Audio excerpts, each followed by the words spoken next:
আল্লাহর পয়গম্বরের বিশিষ্ট সাহাবী হযরত উসমান জিন্নুরাইন রাদিয়াল্লাহু তাআলা আনহু, তিনি আল্লাহর পয়গম্বরের জলিল কদর সাহাবী, আল্লাহর পয়গম্বরের জলিল কদর সাহাবী। তিনি সঙ্গী সাথীদেরকে নিয়ে হাঁটতেন। এরে ভাই, আমার দিলের কান দিয়া কথাগুলো শুনতে হবে। মুহতারাম হাজিরিন, আমাদের পাশেই কিন্তু অন্ধকার গোরস্থানে অনেক মানুষ শুয়ে আছে। অন্ধকার গোরস্থানে অনেক মানুষ শুয়ে আছে। তাদের কাছে যায় বয়ান পৌঁছানোর মতো ক্ষমতা আমাদের নাই, কিন্তু তাদের জন্য ইসালে সওয়াবের উদ্দেশ্যে, দোয়া মাগফিরাতের উদ্দেশ্যে পৌঁছানোর ক্ষমতা আমাদের আছে। কথা বলেন ঠিক না ঠিক? আল্লাহর পয়গম্বরের জলিল কদর সাহাবী হযরত উসমান জিন্নুরাইন রাদিয়াল্লাহু তাআলা আনহু, তিনি যখন অন্ধকার কবরের পাশে দাঁড়াইতেন, অন্ধকার কবরের পাশে তিনি দাঁড়াইলে অঝর দ্বারা তিনি কান্না করতে আরম্ভ করতেন। এমন কান্না করতেন, হযরত উসমান জিন্নুরাইনের কান্নার চোখের পানিতে বাদ ভাঙ্গা জোয়ারের মতো অশ্রু বেরিয়ে আসতো। হযরত উসমানের কান্নার কারণে চোখের পানিতে তার জামা মুবারক পর্যন্ত ভিজে যেত। সঙ্গী সাথীরা জিজ্ঞেস করে, আমিরুল মুমিনিন খলিফাতুল মুসলিমিন, তাদখুলুল জান্নাত ওয়ান নার, তাদখুলুল জান্নাত ওয়ান নার ওয়া তাবকি মিন হাযা। হে আমিরুল মুমিনিন, আপনি তো আমাদেরকে জান্নাতের আলোচনা করেন, জাহান্নামের কথা আপনি আমাদেরকে শোনান। আপনি তো জান্নাতের আলোচনা করেন, জান্নাতের কথা বলার সময় তো আপনাকে কতটা এই পরিমাণ আবেগ আপ্লুত আমরা হতে দেখি না, এই পরিমাণ কান্না করতে আমরা দেখি না। কিন্তু আপনি অথচ জান্নাত অনেক বেশি আবেগময় আলোচনা। এই জান্নাত আলোচনা করার সময় তো আপনার চোখ দিয়ে আমরা কখনোই এমন অঝর দ্বারা আমরা কান্না করতে আপনাকে দেখি না। তাহলে একটা অন্ধকার কবরে আসার পরেই, কবরের পরে দাঁড়াইলেই আপনি নিজেকে কেমন যেন সংবরণ করতে পারেন না, ধরে রাখতে পারেন না। আপনার কান্নায় বাদ ভাঙ্গা জোয়ারে আপনার মতো অশ্রু বেরিয়ে আসে, অথচ আপনি আমাদেরকে জাহান্নামের আলোচনা শোনান, জাহান্নামের বয়ান আপনি আমাদের কি করেন। জাহান্নামের বয়ান করার সময় তো কখনো আপনি এতটা জোরে কান্নাকাটি করেন না। কিন্তু এই অন্ধকার কবরের পরে দাঁড়াইলে কেন জানি আপনি নিজেকে সংবরণ করতে পারেন না। তার কারণ কি? মুহতারাম হাজির, আল্লাহর পয়গম্বরের জলিল কদর সাহাবী হযরত উসমান জিন্নুরাইন বলেন, আমি আমার পয়গম্বর জনাবে মুহাম্মদুর রাসূলুল্লাহ, মেহেরবানি করে আওয়াজ করে বলেন সাল্লাল্লাহু আলাইহি ওয়াসাল্লাম। আর জোরে আওয়াজ করে বলেন সাল্লাল্লাহু আলাইহি ওয়াসাল্লাম। মুহতারাম হাজিরিন, হযরত উসমান জিন্নুরাইন বলেন, আমি আমার পয়গম্বর সরওয়ারে কায়নাত জনাবে মুহাম্মদুর রাসূলুল্লাহ সাল্লাল্লাহু আলাইহি ওয়াসাল্লামকে আমি বলতে শুনেছি, ইন্নাল কবরা আউয়ালু মানজিলিন মিন মানাজিলিল আখিরাহ, ইন্নাল কবরা আউয়ালু মানজিলিন মিন মানাজিলিল আখিরাহ, ফামান নাজা মিনহু ফামা বা'দাহু আইসারু মিনহু ওয়া মান লাম ইয়ানজু মিনহু ফামা বা'দাহু আশাদ্দু মিনহু। আল্লাহর হাবিব বলেন, প্রত্যেকটা মানুষের মৃত্যুর পরে প্রথম যে ধাপ আসবে সেটা হলো অন্ধকার কবরের ধাপ। প্রথম ঘাটি হলো মানুষের অন্ধকার কবরের ঘাট। কবরের ধাপ আসবে, কবরের ঘাটি আসবে। এই কবরের ঘাটির মধ্যে যে ব্যক্তি ধরা খেয়ে যাবে, যে ব্যক্তি এই অন্ধকার কবরের প্রথম ঘাটির মধ্যে আটকা পড়ে যাবে, তার জন্য পরবর্তী প্রত্যেকটা ধাপ কঠিন থেকে আরো কঠিন হইতে আরম্ভ করবে। জোরে বলেন নাউযুবিল্লাহ। এই হলো প্রথম ধাপ। এই কবরের ঘাটির মধ্যে যে ব্যক্তি ছাড়া পেয়ে যাবে, পরীক্ষায় উত্তীর্ণ হতে পারবে, তার জন্য পরবর্তী প্রত্যেকটা ধাপ সহজ হইতেই থাকবে, সহজ হইতেই থাকবে। শেষ পরিণাম আল্লাহ পাকের জান্নাত তার জন্য নসিব হয়ে যাবে। জোরে বলেন সুবহানাল্লাহ। মুহতারাম হাজির, হযরত উসমান জিন্নুরাইন বলেন যে তিনটা ঘাটির মধ্যে সর্বপ্রথম ঘাটি হলো কবরের ঘাটি। এই কবরের ঘাটির ভিতরে যদি কোনো ব্যক্তি আটকা পড়ে যায়, তাহলে তার মুসিবতের শেষ থাকবে না। একটা করে দিন যাবে, তার কবরে আযাব বানিয়ে দেওয়া হবে, বাড়তে বাড়তে শেষ পরিণাম খোদার জাহান্নাম হবে। আর এই কবরের প্রথম ঘাটির মধ্যে যে ব্যক্তি ঠিকঠাক মতো মুনকার নাকির ফেরেশতাদের উত্তর দিতে পারবে, এই ব্যক্তির পরবর্তী প্রত্যেকটা ধাপ সহজ থেকে সহজ হবে। পরিশেষে আল্লাহর জান্নাতের মেহমানদারি কবরের ভিতরে পাবে। জোরে আওয়াজ করে বলেন সুবহানাল্লাহ। এই জন্য হযরত উসমান জিন্নুরাইন রাদিয়াল্লাহু তাআলা আনহু তিনি বলেন যে আমি যখনই কবরের পরে আসি, কবর পাশে দাঁড়াইলে নিজেকে সংবরণ করতে পারি না। না জানি এই কবরের প্রথম গাঁটির মধ্যে আমি উসমানে জিন্নুরাইন আটকা পড়ে যাই কিনা। এরে ভাই, উসমানে জিন্নুরাইন যেমন তেমন কোনো মানুষ না, রাসূলের আরবিক দুই কন্যার জামাতা আশারায়ে মুবাশশারার অন্যতম একজন সাহাবী। রাসূলের আরবি এক যুদ্ধের ময়দান থেকে আসার পরে বলে, মা আলা উসমান মা আমিলা বাদাল ইয়াউম। উসমানের জন্য, উসমান আজকে তাবুকের জিহাদে ইসলামের জন্য যে পরিমাণ অগ্রণী ভূমিকা পালন করেছে, উসমানের জন্য আর কোনো নিশ্চিন্তের কারণ নাই। উসমান মরতে দেরি, আল্লাহর জান্নাত পাইতে দেরি হবে না। জোরে বলেন সুবহানাল্লাহ। এই সমস্ত দামি দামি সাহাবী জান্নাতের সার্টিফিকেট পাওয়ার পরেও কবর দেখলে তাদের নিজেদেরকে সংবরণ করতে পারে না, ধরে রাখতে পারে না কবরের ভয়ে। না জানে আমি এই কবরের মানুষের জিন্দেগির আখিরাতের কঠিন একটা ধাপ আসবে, প্রথম ধাপ আসবে কবরের ধাপ। এই কবরের ধাপের মধ্যে আমি আটকা পড়ে যাই কিনা। অথচ তুমি আমি সলিমুদ্দিন আর কলিমুদ্দিন এক ওয়াক্ত নামাজ পড়লেন, আরেক ওয়াক্ত নামাজের কোনো খবর নাই, হালাল হারামের কোনো ধার নাই, ধার ধারি না, জায়েজ নাজায়েজের কোনো তারতম্য পার্থক্য আমরা করি না। অথচ আমরা আশা করে বসে আছি জান্নাতুল ফেরদাউসে। আল্লাহর কসম করে বলি, আল্লাহ পাক দামি মানুষদের জন্য দামি জান্নাত বানাইছে। জান্নাতুল ফেরদাউস যদি পেতে হয়, আবু বকর পাবে, উমর পাবে, উসমান পাবে, আলী পাবে, রাসূলের পাকের দামি দামি সাহাবী পাবে। তোমার মতো নাফরমান, আমার মতো নাফরমান জান্নাতুল ফেরদাউসের উত্তরাদি দূরের কথা, ফুলসিরাতের পুরো পার হওয়ার সাহস করতে পারি না। কথা বলে ঠিক না বেঠিক? মুহতারাম হাজিরিন, এজন্য হযরত উসমান জিন্নুরাইন বলে, কবর দেখলে আমি নিজেকে ধরে রাখতে পারি না। তার কারণ কি? কারণ কবর জগতের পরীক্ষার মধ্যে যদি কোনো ব্যক্তি আটকা পড়ে, তাহলে তার বিপদ এবং মুসিবতের কোনো শেষ থাকবে না। وَإِذْ أَخَذَ رَبُّكَ مِنْ بَنِي آدَمَ مِنْ ظُهُورِهِمْ ذُرِّيَّتَهُمْ وَأَشْهَدَهُمْ عَلَى أَنفُسِهِمْ أَلَسْتُ بِرَبِّكُمْ قَالُوا بَلَى شَهِدْنَا أَنْ تَقُولُوا يَوْمَ الْقِيَامَةِ إِنَّا كُنَّا عَنْ هَذَا غَافِلِينَ। আল্লাহ বলেন, হে দুনিয়ার আদম সন্তান, তোমাদের কি এই কথা মনে পড়ে যে তোমরা যখন রূহের জগতে ছিলে, আল্লাহ রাব্বুল আলামিন তোমাদের সবাইকে আদম আলাইহিস সালামের পিঠ থেকে বের করলেন।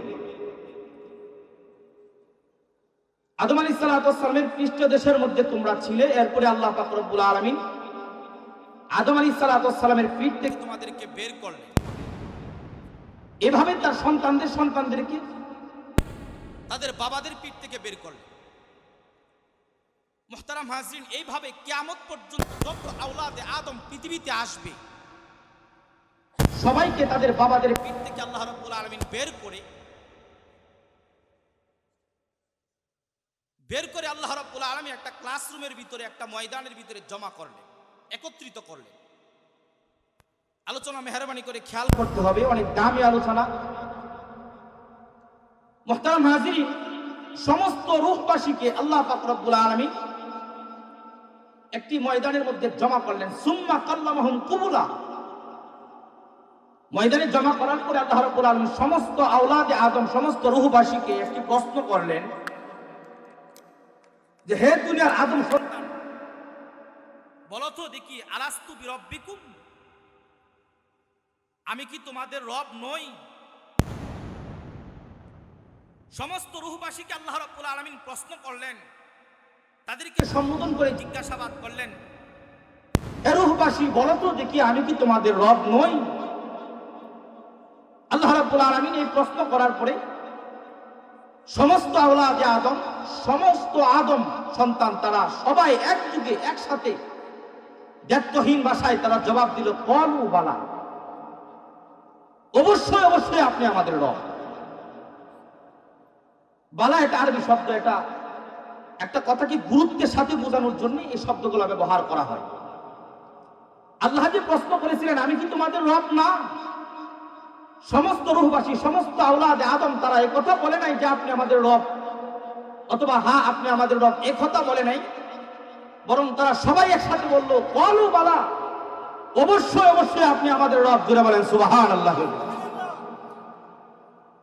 এই স্বীকৃতি, এই রুবুবিয়্যাতের স্বীকৃতি আল্লাহ পাক রব্বুল আলামিন রূহের জগতে আমাদেরকে নিলেন। নেওয়ার পরে আমরা দুনিয়াতে আসলাম, আবার আল্লাহ পাক আমাদেরকে দুনিয়াতে পাঠাইলেন। আল্লাহ যে আমাদের রব, তাম পৃথিবীর সমস্ত মানুষের একমাত্র রব হলেন আমার আল্লাহ। মেহেরবানি করে আওয়াজ করে বলেন কে? এই স্বীকৃতি আল্লাহ পাক প্রত্যেকটা আওলাদে আদম থেকে ময়দানে মাহশরে রূহের জগতে আল্লাহ পাক নিয়েছিলেন, তারপরে আবার দুনিয়াতে পাঠাইলেন। দুনিয়াতে পাঠানোর পরে আল্লাহ পাক রব্বুল আলামিন বিভিন্ন পর্যায়ক্রমে বিভিন্ন ভাবে আমরা যেন এই কথা এক মুহূর্তের জন্য ভুলে না যাই যে আমাদের রব আল্লাহ, এটা আল্লাহ পাক স্মরণ করিয়ে দেওয়ার ব্যবস্থা করলেন। কেন স্মরণ করিয়ে দেওয়ার ব্যবস্থা করলেন? যখন ময়দানে মাহশরে আল্লাহর সামনে আবার দাঁড়াবো, সেদিন যদি আল্লাহ পাক আমাদেরকে আবার জিজ্ঞাসা করে, বলো তো দেখি তোমাদের রব কে? সেদিন যেন আমরা এই কথা অজুহাত হিসাবে দাঁড় করাইতে না পারি যে আল্লাহ দুনিয়াতে যাওয়ার পরে তুমি যে আমাদের একমাত্র রব, তাম পৃথিবীর সমস্ত মাখলুকাতের একমাত্র রব তুমি আল্লাহ, এই কথা আমরা ভুলে গেছিলাম সংসারের ঝামেলায়। স্মরণ করবার মতো কোনো ব্যবস্থা উপায় দুনিয়াতে আমাদের ছিল না। এই কথা যেন আমরা ময়দানে মাহশরে অজুহাত হিসাবে দাঁড় করাইতে না পারি, এই জন্য আল্লাহ পাক কোরআনে কারীমের আয়াত নাজিল করে দিয়ে আবার আমাদেরকে স্মরণ করিয়ে দেওয়ার ব্যবস্থা করলেন। জোরে আওয়াজ করে বলেন সুবহানাল্লাহ। এটাকে বলে আহাদে আনাস্ত, অর্থাৎ রূহের জগতে শপথনামা। এই স্বীকৃতি ময়দানে মাহশরে রূহের জগতে আল্লাহ পাক দেওয়ার পরে আমাদেরকে দুনিয়াতে পাঠাইলেন। পাঠানোর পরে স্মরণ করে দেওয়ার ব্যবস্থাও করলেন যে বান্দা, তুমি তোমার জীবন চলবার মুহূর্তে মুহূর্তে বাঁকে বাঁকে সার্বক্ষণিক সময় তোমাকে মনে রাখতে হবে তোমার আমার তাম পৃথিবীর সমস্ত মানুষের একমাত্র রব কে? মুহতারাম হাজিরিন, আল্লাহ রাব্বুল আলামিন পৃথিবীতে শুধুমাত্র এই একটা কথাকে এত গুরুত্বের সাথে স্মরণ করিয়ে দিলেন। দেখেন, আল্লাহ যখন কোরআন নাজিল করা শুরু করলেন, তো কোরআনে পাকের ভিতরে সবচেয়ে বেশি তেলাওয়াতকৃত এবং সবচেয়ে বেশি গুরুত্বপূর্ণ সূরার নাম হলো সূরাতুল ফাতিহা, যেটাকে উম্মুল কোরআন বলা হয়, ফাতিহাতুল কিতাব বলা হয়, কোরআনের মা বলা হয়।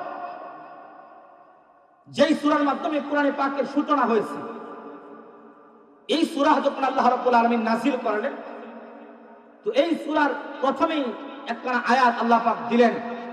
এই আয়াতের ভিতরে আল্লাহ পাক রব্বুল আলামিন স্মরণ করিয়ে দিচ্ছেন যে তাম পৃথিবীর সমস্ত মানুষের একমাত্র রব হলেন আমার আল্লাহ।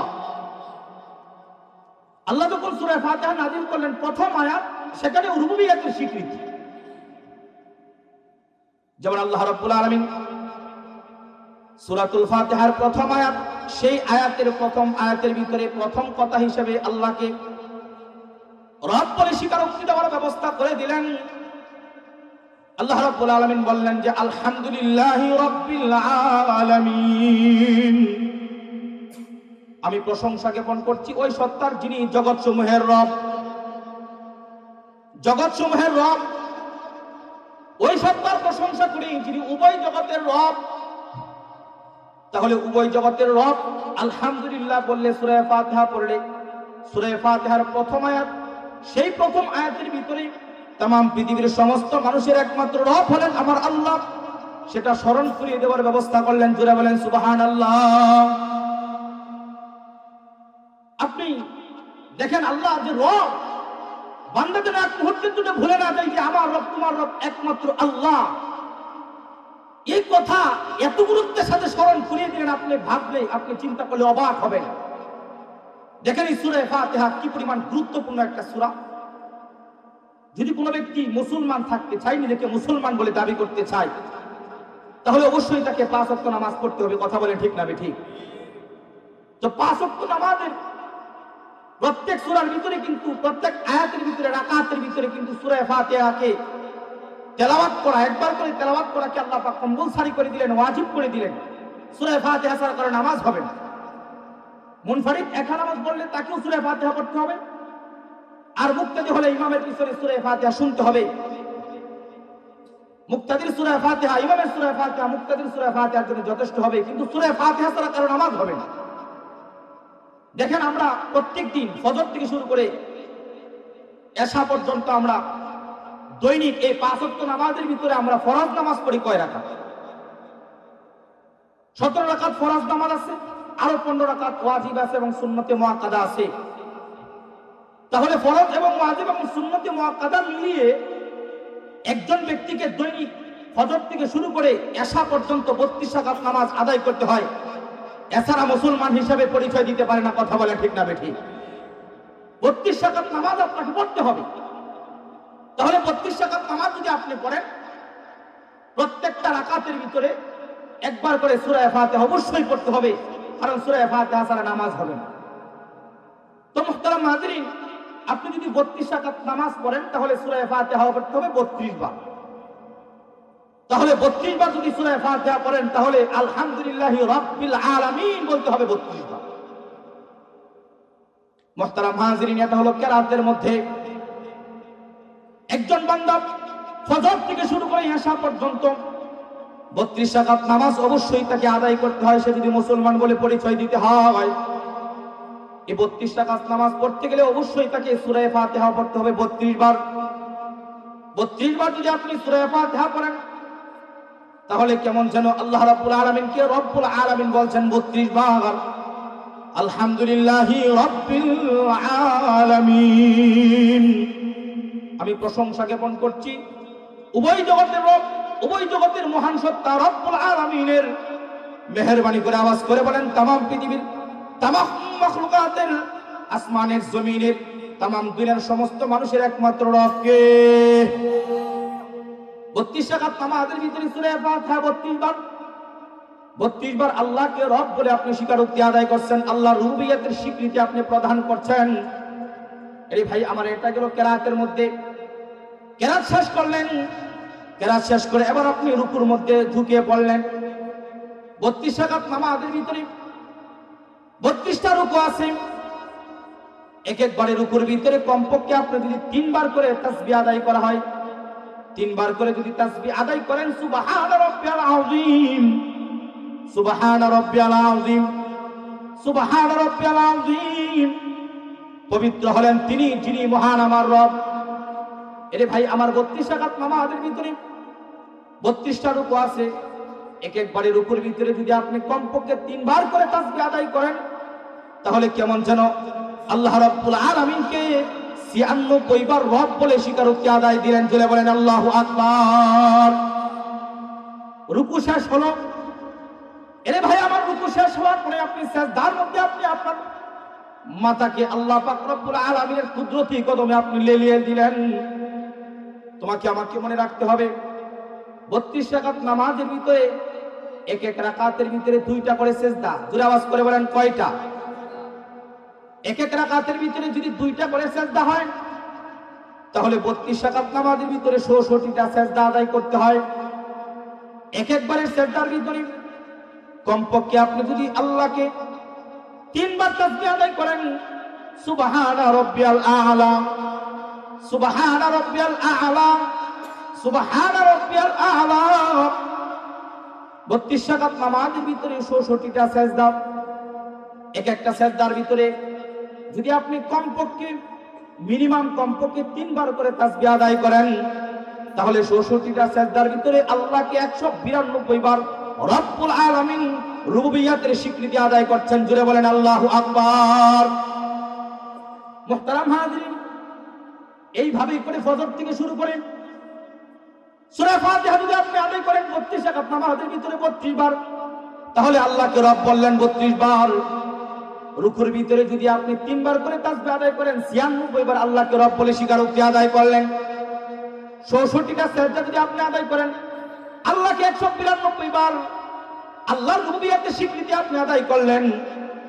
এইভাবে একজন মুসলমান যদি ফজর থেকে শুরু করে এশা পর্যন্ত এই 32 রাকাত নামাজ গুরুত্ব সহকারে আদায় করে তাহলে কেমন যেন আল্লাহকে 350 বার আল্লাহর রুবুবিয়তের স্বীকৃতি আদায় করা হয়। জোরে বলেন সুবহানাল্লাহ। মুহতারাম হাজিরিন, 4টি গালি কোনো ব্যাপার নয়।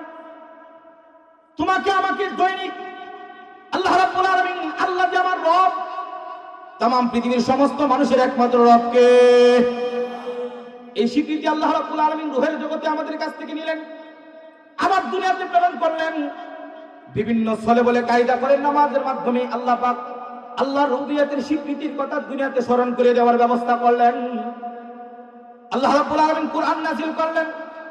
কোরআনে পাকের প্রথম সূরা সূরাতুল ফাতিহা এই সূরাতুল ফাতিহার প্রথম আয়াত আলহামদুলিল্লাহি রাব্বিল আলামিন, সেখানেও আল্লাহকে রব বলে স্বীকারোক্তি দেওয়ার ব্যবস্থা করে দিলেন।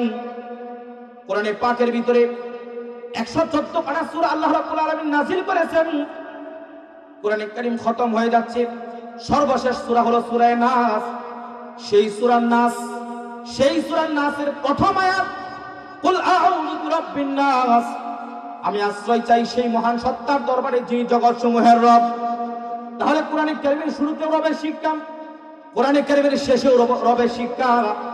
এইভাবে চলে বলে আল্লাহ রাব্বুল আলামিন দৈনিক মানুষের জিন্দেগিতে, মানুষ যেন দুনিয়াতে আসার পরে মানুষের একমাত্র রব হলো আমার আল্লাহ, এই কথা মানুষ যেন ভুলে না যায়। আল্লাহ রাব্বুল আলামিন কত সুন্দর করে সিস্টেম করে, কায়দা করে, আমলের মাধ্যমে, নামাজের মাধ্যমে কোরআনে কারীম আল্লাহ রাব্বুল আলামিন জমিনে নাযিল করে বান্দাকে স্মরণ করে দিচ্ছেন, ও বান্দা তুমি তোমার জীবনের প্রত্যেকটা মুহূর্তে মুহূর্তে, তুমি তোমার শ্বাস নিঃশ্বাসে সব সময় মনে রাখবা তামাম পৃথিবীর সমস্ত মানুষের একমাত্র রবকে। মুহতারাম হাজিরিন, চারটি গালি কোনো ব্যাপার নয়। এই যে একটা গুরুত্বপূর্ণ একটা তাৎপর্যময় শিক্ষা আল্লাহ রাব্বুল আলামিন নিলেন, তার কারণ কি?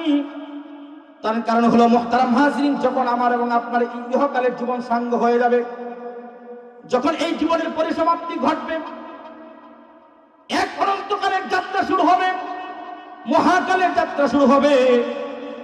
সেই যাত্রার প্রথম স্টেশন হলো কবর, এরপরের স্টেশন হলো, অর্থাৎ মানুষের জিন্দেগিতে আখিরাতের একটা জীবন আছে, যেই আখিরাতের শুরু আছে, কোনো শেষ নাই।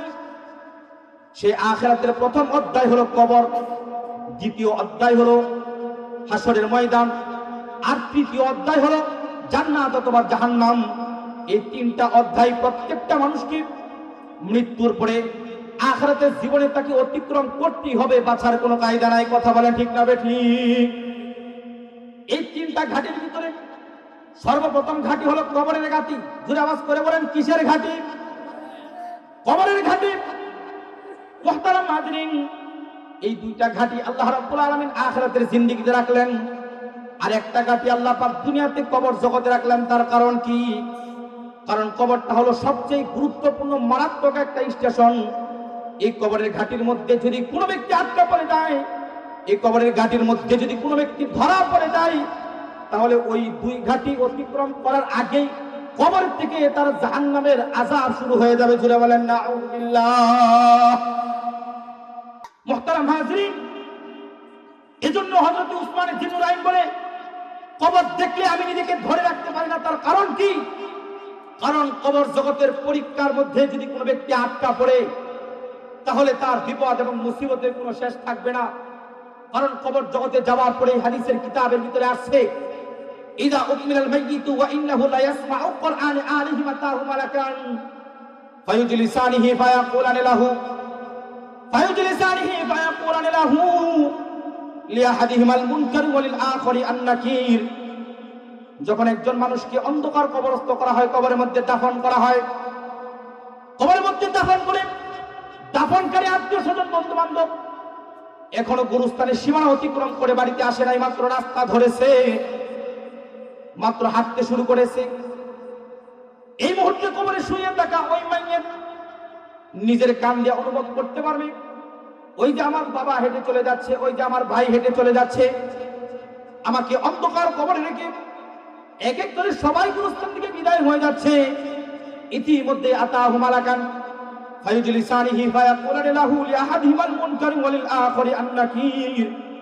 ইতিমধ্যেই দুইজন ফেরেশতা এসে যায়, ইউকালু লিআহাদিহিমাল মুনকার ওয়া লিল আখিরি আন-নাকির। মুনকার নাকির দুজন ফেরেশতা আসে, ফায়ুজলিসানিহি অবস্থা থেকে তাকে বসায় দেয়। বসানোর পরে সর্বপ্রথম যেই প্রশ্নটা করে ওই প্রশ্নের জবাব আমার আল্লাহ রাব্বুল আলামিন রূহের জগতে তোমাকে আমাকে শিক্ষা দিয়েছেন। দুনিয়াতে আসার পরে আবার 5 ওয়াক্ত নামাজের মাধ্যমে 350 বার স্মরণ করে দেওয়ার ব্যবস্থা করলেন। কুরআন কারীমের শুরুতেও আল্লাহ পাক সেই রব্বুল আলামিনের স্বীকৃতি স্মরণ করে দিলেন, শেষেও আল্লাহ পাক সেই কথা স্মরণ করে দিলেন। কারণ কি? কারণ হলো কবর জগতে যাওয়ার পরে সর্বপ্রথম কিরামান কাতিবিন মুনকার নাকির বান্দাকে যেই প্রশ্নটা করবে, সেটা ওই প্রশ্ন করবে না, বলো দেখি মানিল্লাহ তোমার আল্লাহকে, এই প্রশ্ন করবে না। মানির রাজ্জাক তোমার রিজিকদাতাকে এই প্রশ্ন করা হবে না। মানিল মুহয়ি তোমার জীবনদাতাকে, মানিল মাইয়িত তোমার মৃত্যুদাতাকে এই প্রশ্ন করা হবে না। মানিল খালিক এই প্রশ্ন তোমাকে করা হবে না। সর্বপ্রথম যেই প্রশ্ন করা হবে সেই প্রশ্নটা হলো মার রব্বুকা, হে মৃত ব্যক্তি বলো দেখি তোমার রব কে? তামাম পৃথিবীর সমস্ত মানুষের একমাত্র রব কে? আরে ভাই আমার মেহেরবানি করে আওয়াজ করে বলেন তামাম দুনিয়ার সমস্ত মানুষের একমাত্র রব কে?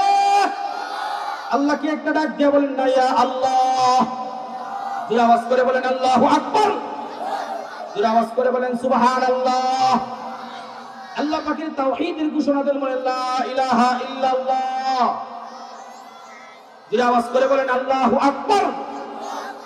আল্লাহু আকবার জোরে বলা সুন্নাত। কিছু কিছু কালিমা আছে এগুলো জোরে বলা সুন্নাত। এর ভিতরে একটা হলো আল্লাহু আকবার জোরে বলা সুন্নাত। কেন?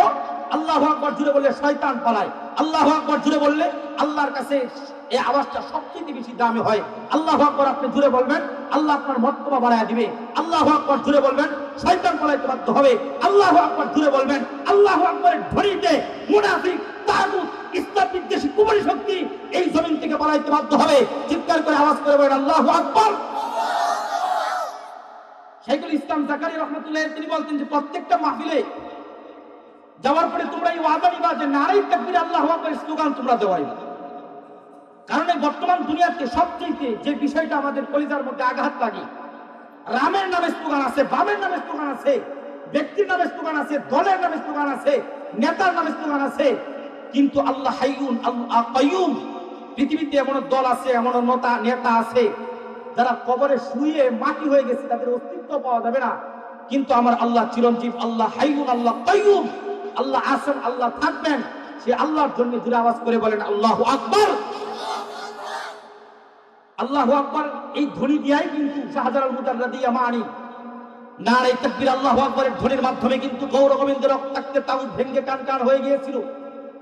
রাসূল আরবি সাল্লাল্লাহু আলাইহি ওয়াসাল্লাম বলেন, বদর যুদ্ধে আমার অন্যতম কোনো হাতিয়ার ছিল না, বদর যুদ্ধে আমার একটা হাতিয়ার ছিল নারায়ে তাকবীর আল্লাহু আকবারের ধ্বনি।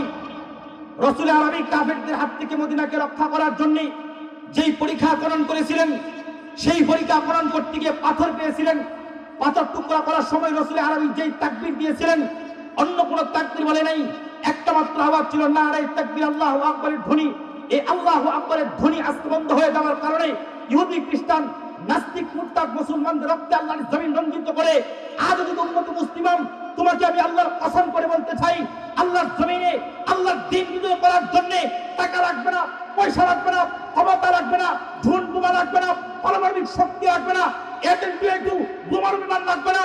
আবার যদি আল্লাহর ইজ্জত, আমি বলবো নারায়ে তাকবীর, আপনারা বলবেন আল্লাহু আকবার। নারায়ে তাকবীর, আজকের মাহফিল সফল হোক, সফল হোক। আজকের মাহফিল, আজকের মাহফিল সফল হোক, সফল হোক।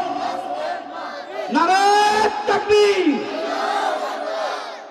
তো মুহতারাম হাজরিন, হযরত উসমানে জিন্নুরাইন যে বিষয়টা নিয়ে কাতর ছিলেন সেটা হলো যে মুসলমান একজন কবরে যাওয়ার পরে যেই প্রশ্ন তাকে করা হবে, তোমার আল্লাহকে প্রশ্ন করবে না, তোমার রিজিকদাতাকে প্রশ্ন করা হবে না, সর্বপ্রথম প্রশ্ন করা হবে মার রব্বুকা, হে মৃত ব্যক্তি বলো দেখি তোমার রব কে? মুহতারাম হাজরিন, অনেকে মনে মনে ভাবতে পারে যে হুজুর সহজ একটা বিষয় জানাই তো আছে, বলে দিব রব্বি আল্লাহ। আল্লাহর কসম করে বলি, দুনিয়াতে বলে দেওয়া, আল্লাহর রবের স্বীকারোক্তি দেওয়া দুনিয়াতে যত সহজ, কবরে যাওয়ার পরে এত সহজ থাকবে না। কেন সহজ থাকবে না? আল্লাহ যে আমাদের রব, মেহেরবানি করে আওয়াজ করে বলেন তামাম পৃথিবীর সমস্ত মানুষের একমাত্র রব কে? আরো যদি আওয়াজ করে বলেন রব কে? এই যে আমাদের রব, আল্লাহর রুবুবিয়্যাতের অর্থ কি সেটা বুঝতে হবে আগে। আল্লাহকে যে বলি আল্লাহ আমাদের একমাত্র রব, আমরা যে আল্লাহকে আল্লাহর রুবুবিয়্যাতের স্বীকৃতি আদায় করি সেটা কি ভাই? আল্লাহকে রব করার অর্থ কি?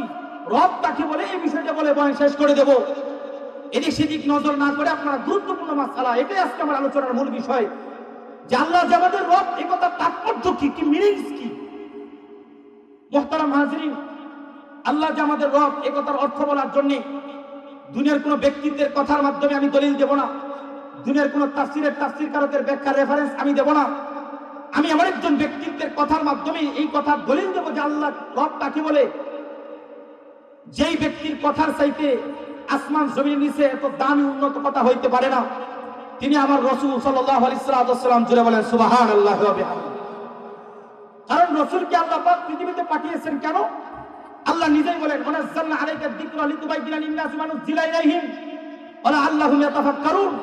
ওগো নবী, আমি এই কোরআন আমি আসমানের উপরে নাযিল করে নাই, আমি আমার কোরআন আমি জমিনের উপরে নাযিল করে নাই, আমি আমার এই কোরআন বাইতুল্লাহ শরীফের ছাদের উপরে আমি নাযিল করে নাই, আমার এই কোরআন আমি পাহাড়ের উপরে নাযিল করে নাই। ওগো হাবিব, আমার এই কোরআন আমি আপনার কলবের ভিতরে নাযিল করেছি। কেন? লিতুবাইয়িনা লিন-নাসি মা নুযিলা ইলাইহিম ওয়া লাআল্লাহুম ইয়াতাফাক্কারুন, যাতে আপনি কোরআনের এক একটা হরফের এক একটা নুকতা সঠিকভাবে ব্যাখ্যা করে করে আপনার উম্মতদেরকে আমার বান্দাকে বুঝাইতে পারেন। জুড়ে বলেন সুবহানাল্লাহ। মুহতারাম হাজিরিন, তো রাসূল আরবীর কথার মাধ্যমে দলিল দেব যে রব কাকে বলে। আমার জগতে অনেকে মনে মনে ভাবতেছে রব্বি আল্লাহ, বলে দেব আমার রব আল্লাহ। না ভাই, এখানে একটা রহস্য আছে, মারাত্মক রহস্য। এই ব্যাখ্যা যদি আপনারা শুনেন মনোযোগ দিয়ে, তাহলে বুঝতে পারবেন যে কেন কবর জগতে যাওয়ার এই যে একটা সেন্সিটিভ মুহূর্ত, প্রথম ধাপ, অন্য কোনো প্রশ্ন করা হবে না। বা রব্বুকা মানিল্লাহ কেন প্রশ্ন করা হবে না, আমার রজ্জাক কেন প্রশ্ন করা হবে না, আমার রব্বুকা কেন প্রশ্ন করা হবে, তাহলে বুঝতে পারবেন। মুহতারাম হাজিরিন, রাসূল আরবী সাল্লাল্লাহু আলাইহি ওয়াসাল্লামের দরবারে হযরত আতিক ইবনে হাতেম রাদিয়াল্লাহু তাআলা আনহু তিনি একদিন আসলেন। আতিক ইবনে হাতেম, হযরত হাতেম তিনি মুসলমান ছিলেন না, কিন্তু দানবীর ছিলেন। পৃথিবীতে দানশীলতার ক্ষেত্রে সবচাইতে প্রভাব পুরুষ বলতে তাকেই বোঝানো হয় যে দানবীর হাতেম। তাই কথা বলে ঠিক না ঠিক? এই দানবীর হাতেম তাই তিনি রাসূলের যুগ পান নাই, কিন্তু পরবর্তী সময়ে হাতেম তাইর একজন ছেলে হযরত আদি, এই আদি কালিমা পড়ে মুসলমান তিনি হয়েছিলেন। তিনি প্রথমে খ্রিস্টান ছিলেন, পরবর্তী সময়ে রাসূলের পাকের সোহবত অনুসরণ করে তিনি কালিমা পড়ে মুসলমান হওয়ার পরে তিনি একদিন রাসূলের দরবারে আসলেন যে ইয়া রাসূলুল্লাহ,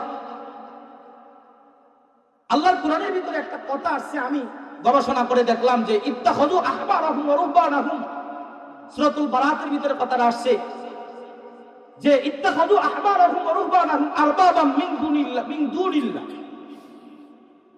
আতিক ইবনে হাতেম বলতেছে যে ইয়া রাসূলুল্লাহ, সূরাতুল বারাত আমি গবেষণা করে দেখলাম যে এখানে একটা কথা আছে যে আল্লাহ বলতেছে যে ইহুদিরা এবং খ্রিস্টানরা তারা তাদের আল্লাহকে বাদ দিয়ে তারা তাদের রাহেব এবং তাদের পাদ্রীদেরকে আল্লাহর পরিবর্তে রব হিসাবে গ্রহণ করে নিয়েছে। এই যে একটা কথা এখানে আল্লাহ তাআলা বললেন, খ্রিস্টানদের ব্যাপারে ঢালাওভাবে অভিযোগটা করে দিলেন।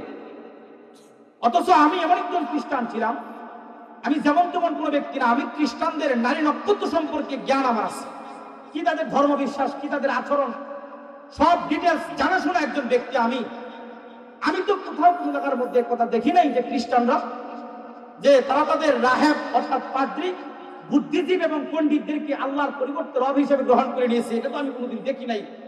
ইয়া রাসূলুল্লাহ, এই বিষয়টা আমার খটকা লাগতেছে, আপনি বুঝায় দেন, বিষয়টা আমার বুঝে আসতেছে না। তো রাসূল আরবী বললেন যে আদি ইবনে হাতেম, তুমি দেখো, তোমাকে আমি বলি, তুমি কথা শোনো, তোমাদের খ্রিস্টানদের ভিতরে এমন কোনো বিষয় তোমাদের মধ্যে ছিল কিনা? আল্লাহ রাব্বুল আলামিন খ্রিস্টানদের উপরে কিছু কিছু জিনিসকে হারাম করে দিয়েছিলেন। আলোচনা খুব গভীর মনোযোগ দিয়ে শুনতে হবে, এখানে মূল আলোচনা। রাসূল আরবী হযরত আতিক ইবনে হাতিমকে বলতেছে যে ওগো আদি, তুমি আমার কথা শোনো যে তোমাদের ধর্মের মধ্যে এমন একটা বিষয় ছিল কিনা যে আল্লাহ রাব্বুল আলামিন আল্লাহ শরীয়তের ভিতরে কিছু কিছু জিনিসকে ইহুদি এবং খ্রিস্টানদের উপরে হারাম করে দিয়েছে। যেমন বনি ইসরাইলের উপরে শনিবার দিন মাছ মারা হারাম করে দিয়েছে।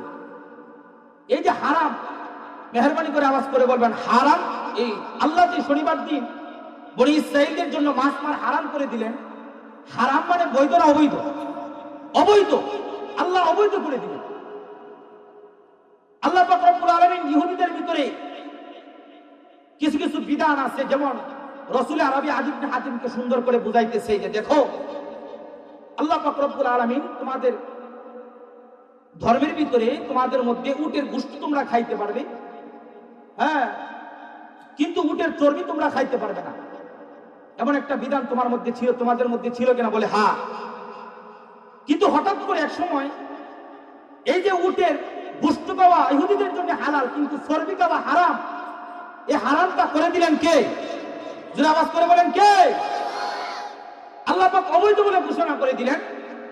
কিন্তু পরবর্তীতে তোমাদের রাহেব এবং তোমাদের পাদ্রী অর্থাৎ পণ্ডিত এবং বুদ্ধিজীবীরা মিলে সবাই মিলে তারা একত্র হয়ে বসার পরে তারা গবেষণা করলো যে সপ্তাহে 6 দিন মাছ মারতে পারবো, শনিবার দিন কেন মাছ মারতে পারবো না? যাও, শনিবার দিন মাছ মারতে পারবো না, বিষয়টা আমাদের বুঝে আসতেছে না, যেহেতু বুঝে আসতেছে না, যাও শনিবার দিনও তোমরা মাছ মারো। আল্লাহ তাআলা আমাদের উপরে এই উটের গোশতটাও হালাল করে দিলেন। কলিজাও খাইতে পারবো, সবকিছু খাইতে পারবো, কিন্তু চর্বি খাইতে পারবো না, বিষয়টা আমাদের বুঝে আসে না। শুকনা শুকনা গোশত খাইতে আমাদের ভাল লাগে না। যাও, আমি আল্লাহ যেহেতু আইনটা আমাদের বুঝে আসতেছে না, যাও আল্লাহর এই আইনটা মানতে পারলাম না, যাও আমরা সবাই মিলে একত্র হয়ে একটা মশওয়ারা করে বলে দিলাম, যাও আজকে থেকে তোমাদের জন্য উটের গোশত খাওয়া যেমনি ভাবে হালাল, উটের চর্বি খাওয়া তোমাদের জন্য হালাল। হালাল জুড়ে বলেন নাউজুবিল্লাহি মিন যালিক। এখন উটের চর্বিকে হারাম করে দিয়েছিলেন কে? আল্লাহর এই অবৈধতাকে বাতিল করে দিয়ে ইহুদি খ্রিস্টানদের রাহেব এবং পাদ্রী অর্থাৎ পণ্ডিত শ্রেণী আর বুদ্ধিজীবীরা মিলে বলল যে আজকে থেকে তোমাদের জন্য এটা হালাল হয়ে গেল। তোমাদের পণ্ডিত আর তোমাদের বুদ্ধিজীবীরা যখন হালাল বলে দিল, তোমরা তখন সমস্ত জাতিরা নাচতে নাচতে আনন্দে বললা যে হ্যাঁ, আজকে থেকে হালাল হয়ে গেল, আমরা খাইতে পারবো। সবাই মিলে তোমাদের পণ্ডিত আর বুদ্ধিজীবীদের কথা মেনে আল্লাহর অবৈধতাকে বাতিল করে দিয়ে তোমরা বৈধ বলে ঘোষণা করে নিলা। এমন বিধান তোমাদের ধর্মের মধ্যে ছিল কি? রাসূল হযরত আদী ইবনে হাতেম বললেন, ইয়া রাসূলুল্লাহ, এমন বিধান তো আমাদের মধ্যে অনেক ছিল, অনেক বিধান আমাদের মধ্যে এমন ছিল যে বুঝে আসতেছে না, বিধায় আমরা মানতে পারলাম না। এমন বিধান আমাদের মধ্যে অনেক ছিল। রাসূল আরবি বললেন, আদী ইবনে হাতেম, তুমি শোনো, সৃষ্টি যার আইন চলবে তার, আলা লাহুল খালকুল আমর, সৃষ্টি যার আইন চলবে তার। যে আল্লাহ আসমান সৃষ্টি করেছেন, যে আল্লাহ আসমান সৃষ্টি করেছেন, যে আল্লাহ জমিন সৃষ্টি করেছেন, যে আল্লাহ আমাকে তোমাকে তামাম পৃথিবীর সমস্ত মানব দানব মাখলুককে সৃষ্টি করেছেন, সেই আল্লাহ যখন কোন একটা বিষয়কে বৈধ বলে ঘোষণা করবে, সেই অবৈধ ঘোষণাকে তামাম পৃথিবীর সমস্ত মানুষ একত্রিত হয়েও আল্লাহর বৈধ জিনিসকে অবৈধ করবার ক্ষমতা কোন মানুষের নাই, কোন জজের নাই, কোন আদালতের নাই, কোন হাকিমের নাই। কথা বলেন ঠিক না ঠিক? তাহলে সৃষ্টি যার আইন চলবে তার, এটাই হলো রব। রব্বুল আল্লাহ মানে কি? কবর জগতে যাওয়ার পরে অন্য কোনো প্রশ্ন করবে না, যেই প্রশ্ন করবে মার রব্বুকা, হে মৃত ব্যক্তি বলো দেখি, তুমি দুনিয়াতে থাকা অবস্থায় তুমি আইন মানতা কার, বিধান মানতা কার? বিধানদাতা হিসেবে দুনিয়াতে তুমি কাকে মানতা? তখন মুহতারাম হাজির, এই কথা যখন তাকে জিজ্ঞাসা করা হবে, তখন তার জবান দিয়ে কোনো কথা বের হবে না।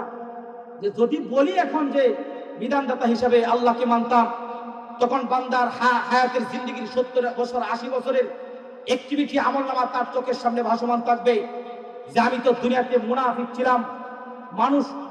মানুষ আল্লাহকে আল্লাহ বলতো, রব বলতো, আমিও রব বলতাম, কিন্তু আল্লাহকে সত্যিকার অর্থে আইনদাতা বিধানদাতা হিসেবে মানতাম না। তখন তার জবান দিয়া এই কথা বের হবে না।